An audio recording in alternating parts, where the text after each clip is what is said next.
Speaking 20 seconds at a time is really hard, and those two made it seem really easy, so I'm going to go ahead and screw that up for everyone tonight. Set an easier path for my brother over there afterwards. Hello, my name is Justin Hershey, and I'm an audio engineer, the owner of Hershey AV and an operational partner at Rockmill Industries. This is a story of my journey with my craft.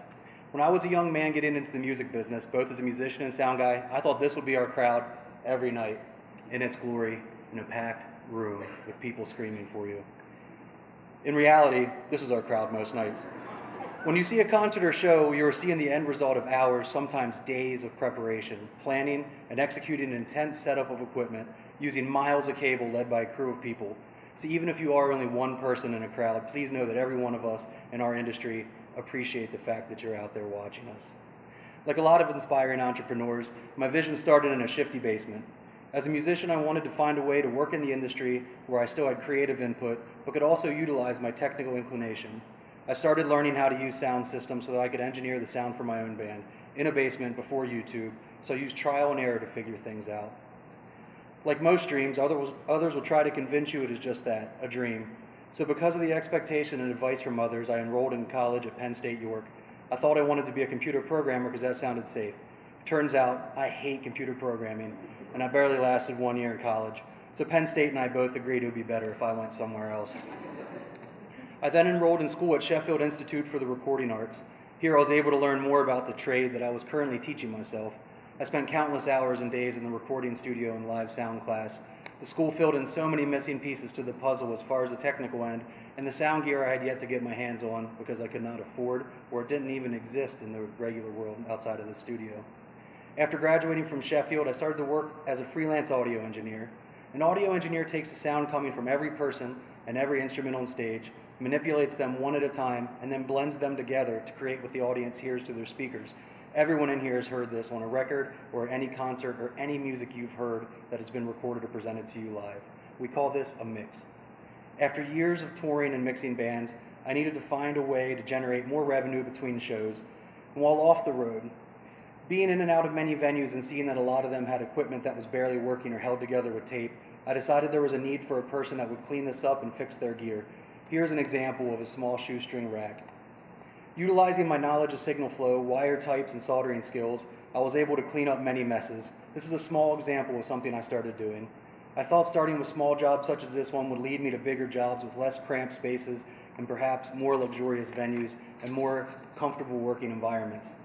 Instead, I found myself upgrading locations in hot, itchy church attics every day. You wouldn't believe the things I found in attics and drop ceilings. Dead animals, cash. Hell, one time we found a loaded rifle, in the drop ceiling of a strip club that we were installing cameras at. We informed the manager, and her response is, "Oh, I know." As jobs grew bigger, I realized I needed a crew. This was the start of hiring employees. This was all new to me. I thought I would just be doing concerts and mixing sounds. I never thought I would be fixing and now designing full sound, video, and lighting systems. Now I was doing payroll and having to learn bookkeeping. I should have paid way more attention in school or that 1 year I spent at Penn State. After years of doing installs at houses of worships and small clubs, an opportunity arose to build a club from the ground up from literally this very empty room in this slide. This club would become to be named XL Live. It is in Harrisburg, PA. We were given free rein to do what we wanted with this room, so using knowledge of how I have seen countless clubs built wrong, we designed this club to be a place that techs and musicians alike would love. After 4 straight months of back-breaking labor, the club was done, finally a place to call home. After a decade of cleaning up everyone else's messes, we had a place to show off our skills with state-of-the-art sound, lighting, and a ton of video. This place was so well received that our business took off. More people had to be hired, and we had to expand to new markets. While doing an audio job, a customer was fighting with their security cameras and asked if we knew how to fix them. I answered yes before I could think, and now I was working on security cameras.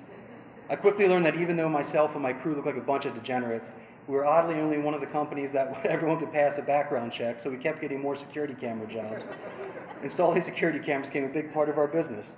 This is an actual picture from a security camera job we were doing at a vet's office. You're probably asking yourself, why are those dogs on the roof? I have no idea, but I've had this picture in my phone forever, and I wanted an excuse to show it to people, so I guess you guys are it. I hope they're not up there anymore. That was like 4 years ago. After staying busy and hoping our growth would stay on the same excellent path, COVID shut us down hard. I had come so far from the basement, and other people's incomes were at stake. This was scary. We applied for an exemption so that we could maintain customers' cameras and were denied, even though we were doing several military contracts. Shows stopped, and everything forced to come to a complete stop. So we did what any mature grown men would do and started doing renovations at our shop. We had a giant old building that is an old ice cream factory, and we built a room to do live streams in for bands. This allowed us to host bands and stream them, their fans, a safe distance over the web. We found a way to keep doing sound when everyone else closed. In our building, we also had a small manual screen printing press. This press was being used to make our own shirts and shirts for bands we worked with in the studio. During COVID, we saw an insane increase in demand for garments, for fundraisers, projects, and the likes. Things got so busy we had to buy an auto press and hire more people just to run the screen printing shop. I then decided that with the time I was not spending doing live events, I would learn to embroider to further our business in the garment industry. This is a far departure of what I have been doing for 20 years, but it kept me busy and we still serve a lot of the same clients. Word of mouth spread and the garment shop has taken off. As COVID restrictions slowly eased, we realized that our crew was now bigger than ever, serving the industry in a whole other way than we expected. We expanded the shop to include a tattoo shop, a rehearsal space, music lessons. This was all due to COVID forcing us to figure things out. This is part of our crew here, showing our support for Shark Week. Those are shark fins on our heads.